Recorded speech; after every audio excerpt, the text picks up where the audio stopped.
Welcome to Salcedo Paranormal. It is Saturday, February 18th, 2023, and today I am covering paranormal news. As always, you can find all the episodes of the show along with links to social media and other ways to contact me at the podcast page, and that is salcidoparanormal.podbean.com. That's SALSIDO paranormal.podbean.com. Always happy to hear from you all, whether you have comments or questions or topic suggestions or stories of paranormal experiences, whether they're your own or from people that you trust. Happy to either read those or have you join me on the show to talk about them. And so the plan is for this next several days here, just to alternate between paranormal news and then true paranormal stories on the web.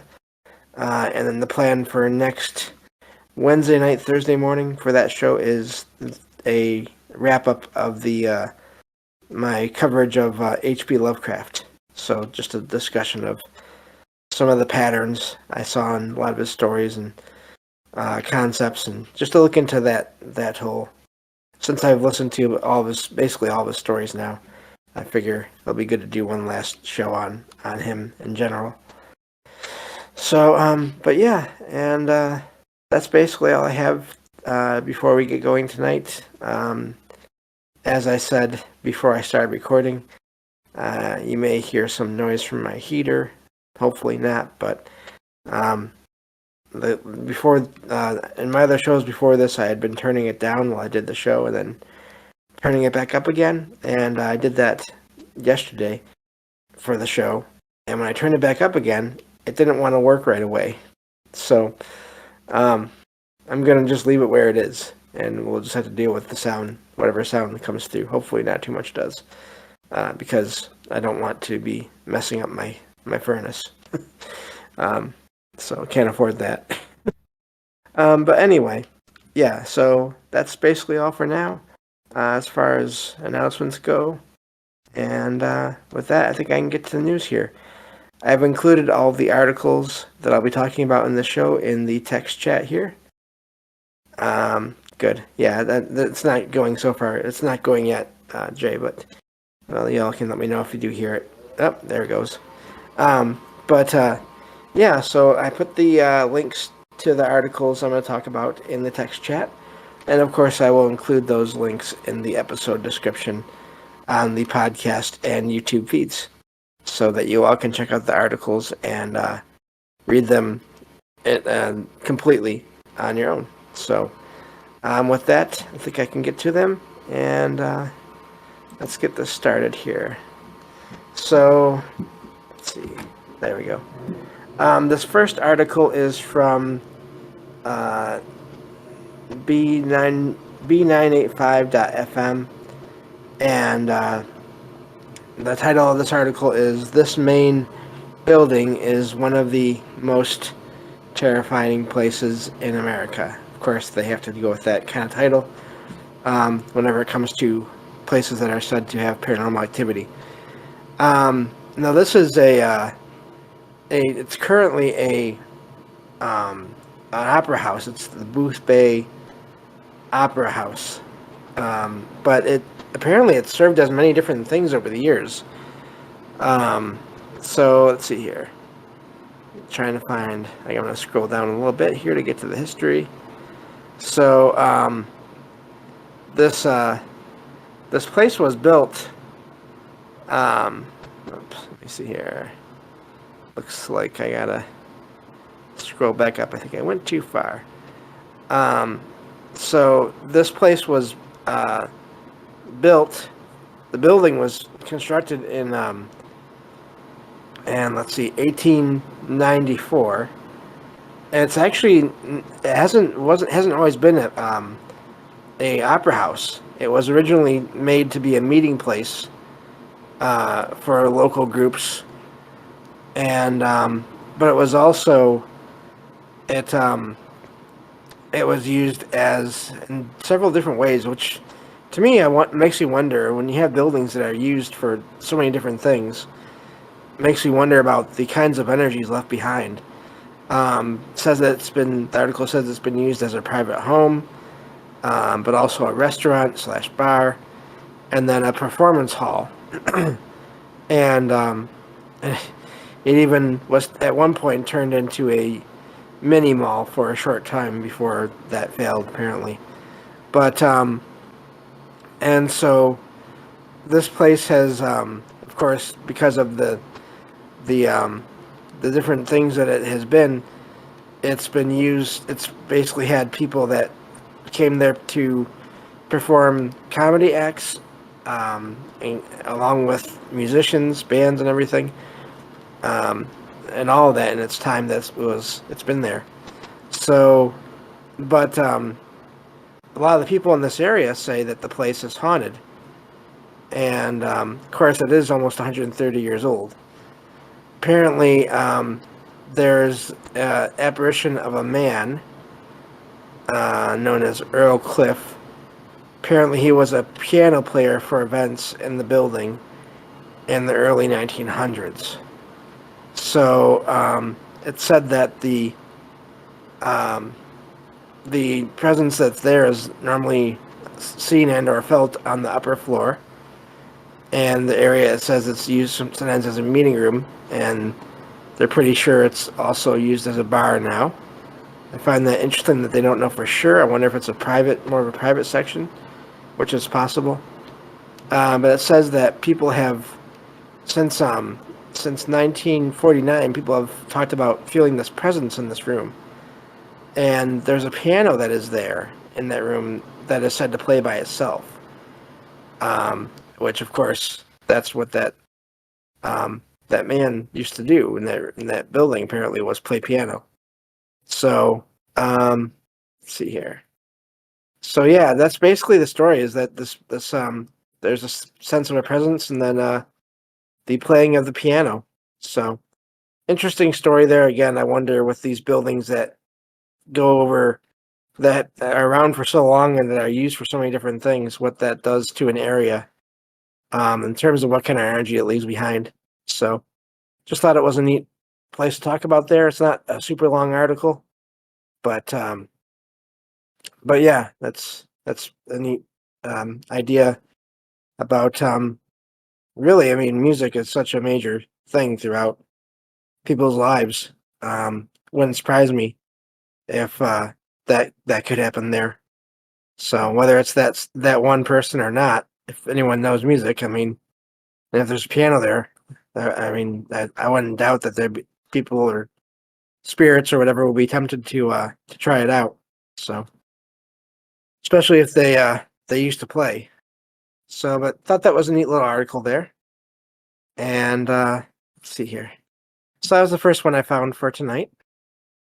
And you hear about that in residual hauntings too, as well. This just the sounds of music or voices, but a lot of times music. And I wonder how much of that is residual, especially in places where there is currently no musical instruments in the place. They have to think maybe that is some kind of residual thing. So anyway, that's the first article. I actually have 3 articles today, but the last 2 are I'm wondering if they're sort of connected in a way. So I'll get to those right now. And of course, this next one is from klaq.com.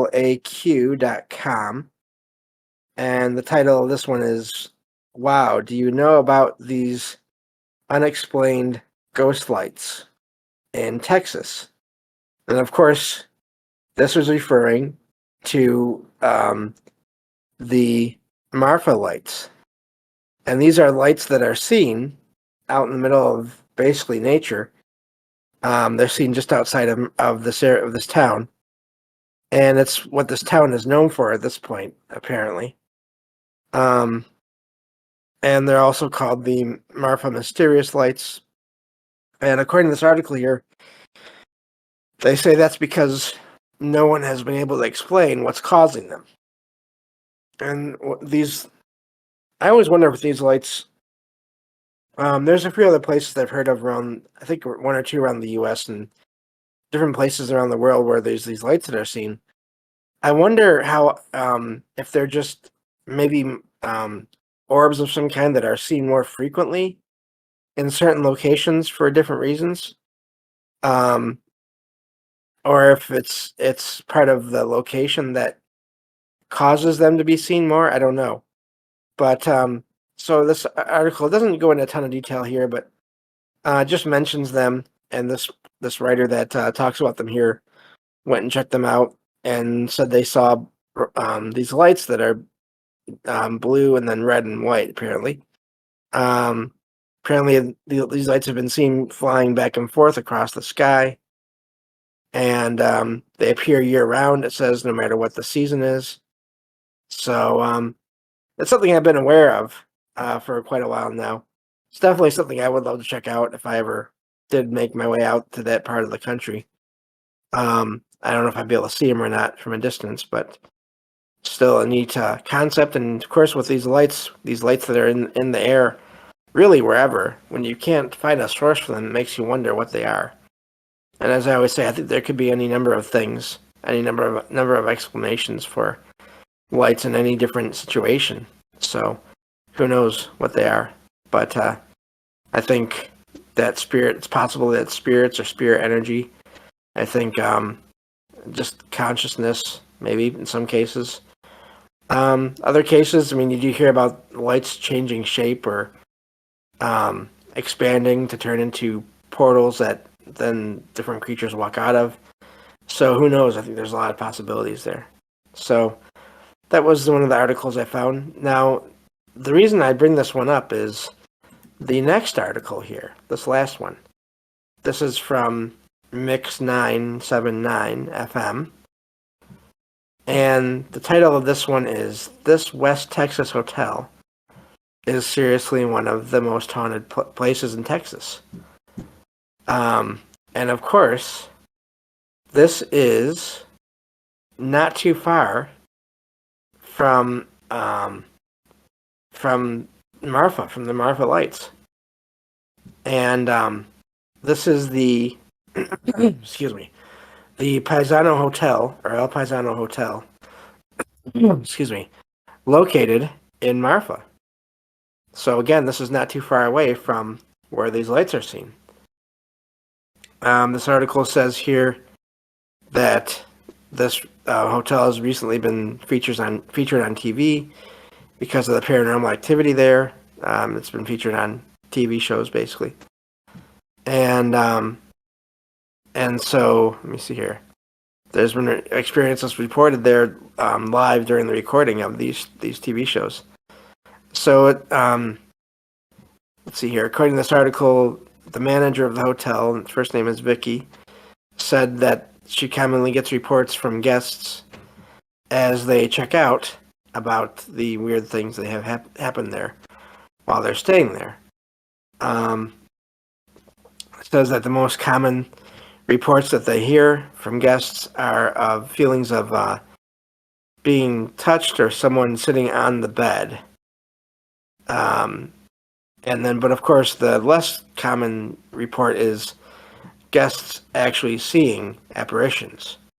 A woman in white dress, so a woman in white, or an old man has also been seen there multiple times. So let's see here. The construction of the hotel started in 1929, so it's almost 100 years old. Of course, that was just days. It says it started just days before the stock market crash of that year. So it took a while for the place to be built. It was built in about 8 months' time. It's been used in the filming of movies. Apparently, it was made in the movie, or used in the movie Giant. It's back in the mid-50s. And some of the stars stayed there, of that movie stayed there, although the article says they don't think that any of the apparitions there that are seen are any of those movie stars.